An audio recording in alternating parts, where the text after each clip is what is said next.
The sound of rain was a relentless drumbeat against the chapel's stained glass windows, a pathetic fallacy so perfect it felt scripted. I stood at the end of the aisle, my tuxedo immaculate, my hands clenched into white-knuckled fists at my sides. The scent of lilies and damp wool filled the air. Every pew was packed.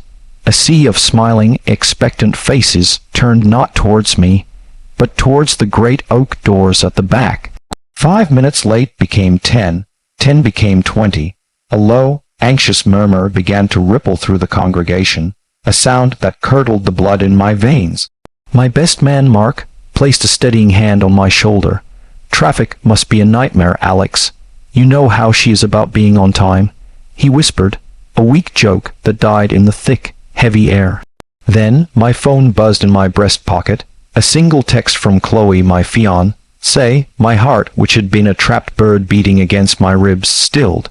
This was it, the apology, the explanation, the panic. I fumbled the phone open, my thumb smearing across the screen. It wasn't from Chloe.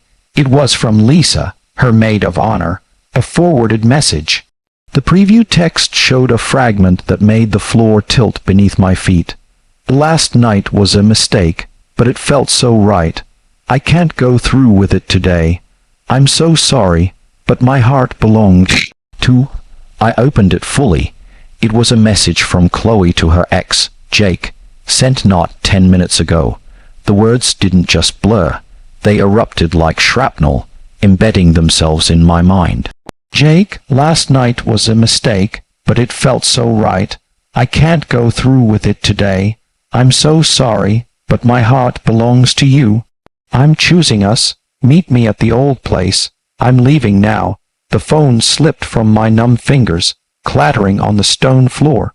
The screen shattered, a perfect web of cracks over a perfect, soul-annihilating truth. She'd asked for one last night with him, for closure. She'd wept, saying she needed to lay her past to rest to fully embrace our future. I, the loving, trusting fool, had agreed. I'd given her my blessing to have dinner with the man who'd once broken her heart, and she had used my trust as the vehicle for her own betrayal. The one last night wasn't an ending, it was a beginning. The murmuring in the chapel grew louder. My mother's face was a mask of pale concern. Mark was asking me what was wrong, but all sound was muffled, as if I were submerged in deep, icy water. I looked out at the crowd, at all the people who had come to witness the happiest day of my life. I saw their pity, their confusion, their dawning realization. I was not a groom waiting for his bride. I was a jester, a clown, the star of a humiliating tragedy playing out in real time. I didn't say a word. I turned from the altar, from the expectant faces, from the shattered phone on the floor.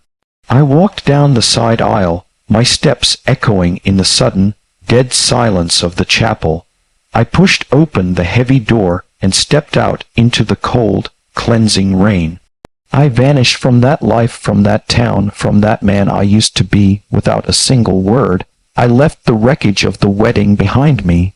But I took something with me, something cold and hard and sharp, that settled in the hollow space where my heart used to be. It was the blueprint for my revenge. 5 years. 5 years since the rain-soaked walk of shame from my own wedding. 5 years since I became a ghost. I didn't just leave town, I meticulously erased Alex Peterson. I used savings no one knew I had, called in a favor from a reclusive tech genius friend from college, and forged a new identity. Alexander Croft was born. Where Alex was trusting and gentle, Alexander was shrewd and ruthless. Where Alex built dreams, Alexander built empires, cold, efficient, and profitable. My company, Apex Capital, was my weapon. I didn't just want to hurt Chloe and Jake. I wanted to systematically dismantle the life they had built on the foundation of my humiliation. From my penthouse office overlooking a city 1,000 miles away, I orchestrated their downfall with the cold precision of a surgeon. I discovered Jake had started a craft brewery. It was his passion project, his dream. He'd gotten a small business loan, and he and Chloe were the proud, smiling faces of Hops and Heartbreak. The irony of the name was not lost on me. It fueled me. It was child's play to quietly buy out his loan. Easier still to use my resources to lure his head brewer away with a ludicrous salary. I had my shell corporations initiate a price war on hops and barley, squeezing his margins to nothing. Then, as Alexander Croft, concerned investor, I offered him a lifeline of partnership. I sat across from him in his failing brewery, the man who had stolen my future, and he looked at me with desperate, grateful eyes. He had no idea who I was. He shook my hand, thanking me profusely for saving his dream. He signed the contract that would slowly, legally, give me complete control of his company. I was going to strip him of it on the anniversary of my vanished wedding. Chloe was harder to break. She'd become a freelance interior designer. Her reputation was her currency, so I became her phantom benefactor. I hired her through layers of intermediaries for lavish, high-profile projects. I made her the toast of a certain social circle. I let her taste a success she believed she'd earned. She was thriving, and it filled me with a bitter, acidic rage. Plan was simple. On the day I took Jake's brewery, all of Chloe's clients would simultaneously vanish, leaving her with half-finished projects, massive financial liabilities, and a reputation in tatters. They would be left with nothing together, just as they had left me. One night, I sat in the dark, watching a live feed from a discreet camera I'd had installed in the brewery's taproom. It was their 5th anniversary party. They were celebrating. Jake had his arm around Chloe, beaming, toasting to their lucky break with the mysterious Mr. Croft. Chloe looked happy. She looked content. She had erased me completely. A fury, black and absolute, consumed me. This wasn't enough. Financial ruin was too clean. I wanted them to feel the profound, gut-wrenching humiliation I had felt. I wanted them to stand in front of everyone they loved and be exposed. I began drafting an anonymous email to every guest at that party, and every one of their wedding guests, detailing Chloe's text, her betrayal. I would send it the moment I pulled the financial trigger. My phone buzzed. It was my mother. I still spoke to her, though I'd told her a sanitized version of the truth, that Chloe had left me, that I couldn't bear to stay. She never pushed. "Alex, honey," her voice was soft, tired. "I was cleaning out the attic and found a box of your things from college. There's a photo of you and Chloe at that first spring formal. You both look so young." I closed my eyes, the image flashing before me. Chloe in a simple blue dress, her head thrown back, laughing at something I'd said. I was looking at her like she'd hung the moon. "Why are you telling me this, Mom?" My voice was harder than I intended. She was quiet for a moment. I see the man you've become, Alex. So successful, so driven. But I never hear you laugh anymore. That boy in the photo, he was so full of light. This bitterness, it's a prison you built for yourself. I just wonder if the warden is getting lonely in there. The line went dead. I sat in the silence of my sterile, multi-million-dollar apartment, her words echoing. I looked at the email draft on my screen, vitriolic and hateful. I looked at the financial documents that would destroy 2 lives. I was the architect of it all, and for the first time the blueprint felt stained, not with justice, but with a sickness that was eating me from the inside out. The day of reckoning arrived, the 5th anniversary of the wedding that never was. The sky was the same relentless, oppressive gray it had been that day. I dressed not in a tuxedo but in a $5,000 suit, the armor of Alexander Croft. My plan was in motion. My lawyers were prepared to seize the brewery assets at noon. The devastating emails were queued to send at 12:05. I would be there to witness it. I would walk into Hops and Heartbreak not as a savior, but as their judge, jury, and executioner. I stood outside the brewery, watching them through the window one last time. It was a quiet weekday afternoon. Jake was behind the bar, polishing a glass, a frown on his face as he looked over what were undoubtedly troubling financial reports. Chloe was at a table, hunched over her laptop, probably designing a room for one of my phantom clients. I saw the tension in their shoulders, the worry lines that hadn't been there 5 years ago. The life I had meticulously engineered for them was already a pressure cooker, and I was about to blow the lid off. I pushed the door open. The bell chimed, a cheerful, innocent sound. Jake looked up, and his face immediately broke into a strained, relieved smile. "Mr. Croft, what a surprise. I was just going over the numbers. Things are a bit tighter than I thought, but I'm sure we can. Where is it?" Chloe's voice cut through his, sharp and strange. She was staring at me, her face pale, her eyes wide with a dawning, horrific recognition. She wasn't looking at Alexander Croft. She was looking straight through the expensive suit, the altered demeanor, the years of calculated rage. She was looking at Alex. "Chloe, what's wrong?"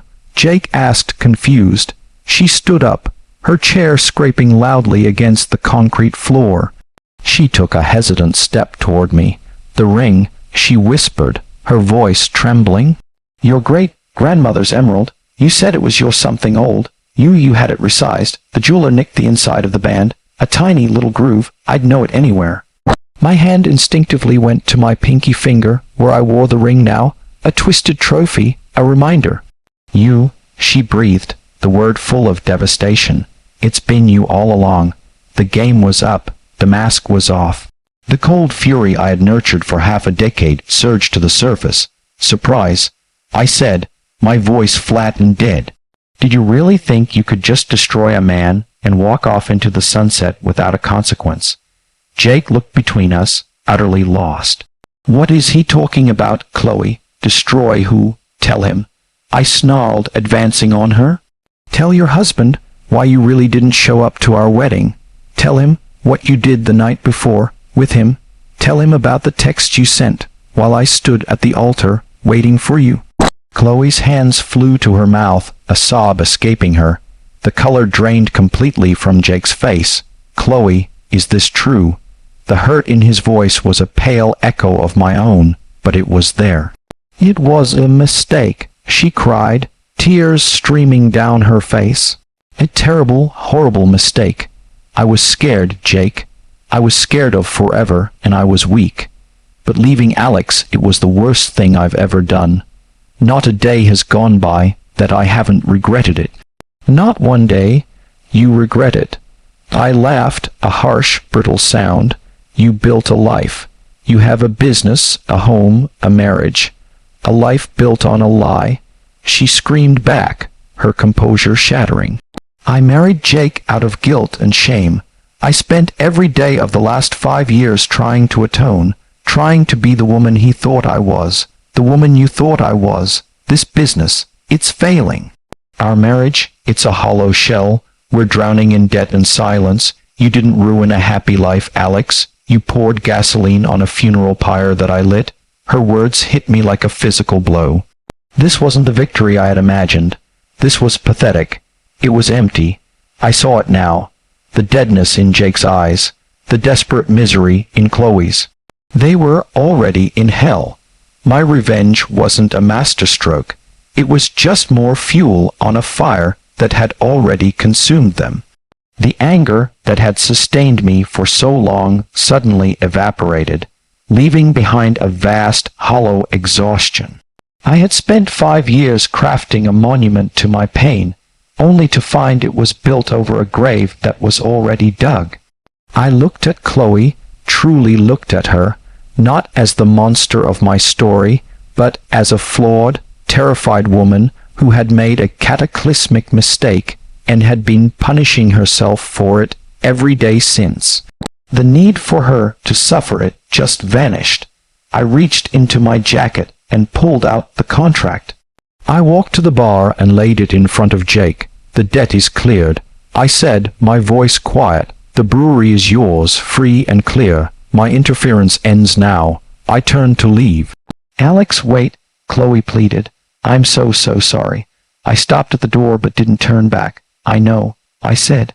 And I finally meant it, but your apology was never the point. My forgiveness was never the point. I thought I needed to destroy you to be free, but I was the one in chains. I walked out into the gray afternoon, the same man who had walked out of a chapel 5 years before. But I left the ghost of Alexander Croft behind me. The ring felt heavy on my finger. I slipped it off and held it in my palm for a moment, feeling the tiny nick with my thumb. Then I dropped it into a storm drain, watching it vanish into the darkness below. I didn't feel victorious. I didn't feel avenged. I just felt tired and finally quiet. The storm had passed, and I was still standing. The cost of my revenge was 5 years of my life, but the price of my freedom was letting go of the wreckage. And for the first time, the future was not a blueprint for ruin, but a blank page. Moral of the story: revenge is a fire that burns the hand of the one who holds it long before it ever reaches its target.